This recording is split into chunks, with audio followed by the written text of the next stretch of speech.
and you are one of 4 residents who live upstairs? Yes.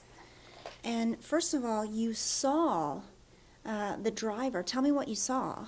As I was heading home yesterday afternoon, I saw a vehicle that was traveling at a high rate of speed down South 8th Street, and obviously was alerted to him traveling at a high rate of speed, and couldn't quite figure out what was going on, so decided to kind of be alert of the situation, and saw a gentleman that was on a bicycle that nearly got hit by the driver, and asked him what was going on, and he thought maybe there had been an accident or something, so I decided to go ahead and continue down South 8th Street, which is head towards my apartment on 8th and Adams, and kind of lost sight of the driver because he was driving very fast, and I was near my apartment, and as I pulled up to the southeast side of the apartment, I heard him hit the front of the apartment, and then saw the explosion, and realized at that point that the building was obviously on fire.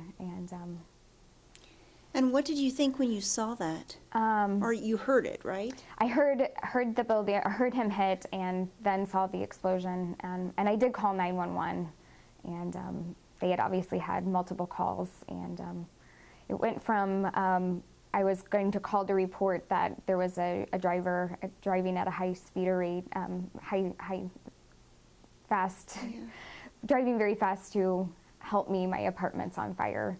So I think it was at first panic, and then I went to thinking it's going to be okay. Everything's going to be okay.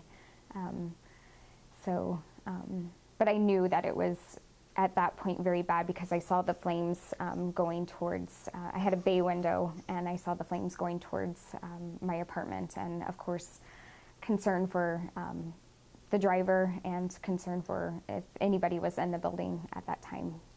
And so tell me about what you've lost in this.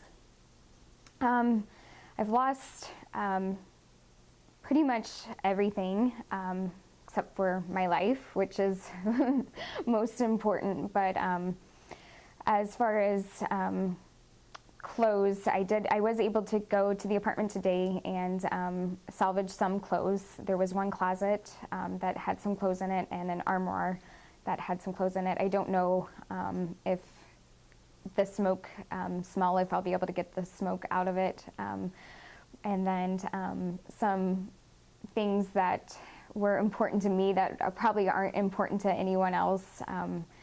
I had a journal that I would write things in daily that I was thankful for, and I found that journal today. I knew it was right on the corner of my bed because every night before I would go to bed, I would write at least one thing in there that I was thankful for, and I found that today. So that was one of those things that I was hoping I would find, and I did find it.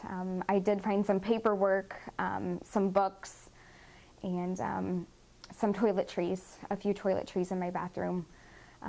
But other than that, everything else is gone. So. Was your journal okay?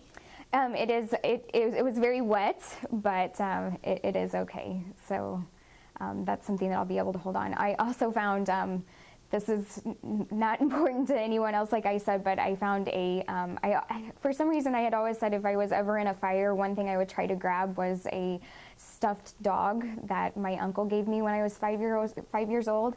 And my sister actually came around the corner today while we were in my apartment, and she found him. His name was Toby. So it wasn't a real dog, but it was just a stuffed animal dog, but found him. And so it was a great reminder that there's always triumph and tribulation. And it's just amazing the things that have come out of something like this. What did that apartment look like? It looked like, I was telling a friend, I've never seen anything like that in person before. There was insulation coming down out of the ceiling. Everything was very black and charred, and but then, you know, you would see something that hadn't been touched by fire, but soot and mud and dirt all over the floors, and it was a lot of damage. I had a quote. It was popular a few years ago to put quotes on the wall. That quote was still there.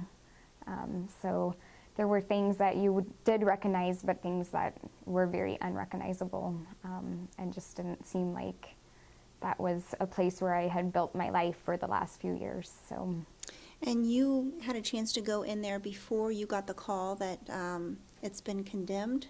Yes, I did receive a call after I had been in there that it had been determined that it was not safe for anybody to go in there any longer. So my understanding is that they have blocked it off now, and not allowing people to go in there, or residents, or the Crossing thrift store, to be able to go in anymore. So You lost one pet and one is recovering? I had two cats, Sebastian and Gianni, and Sebastian is recovering. Some people had seen him in the paper or on the news. Sebastian is the black and white cat, and he is recovering, kind of holding his own at Klingel Veterinary Clinic.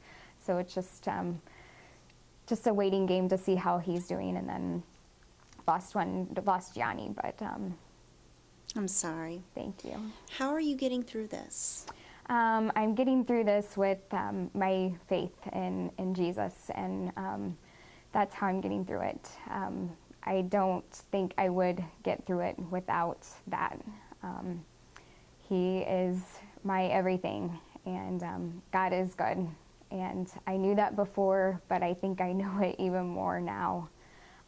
I also have had just an outpouring of community and friends and family that have come to me or sent me messages on Facebook wanting to help. And it's humbling and it's overwhelming, and I can't thank them enough for everything that they've done for me and are willing to do and wanting to do. And last question, you were telling me on the phone that you don't want these losses to overshadow the fact that someone lost their life. Yes, I don't know what was going on with the driver of the vehicle, but I just wanted to not minimize the fact that there was a life lost, and just also say that I am praying for his family and his friends, and just wanted to say that I'm sorry for their loss as well. All right. Anything else you want to add? I don't think so.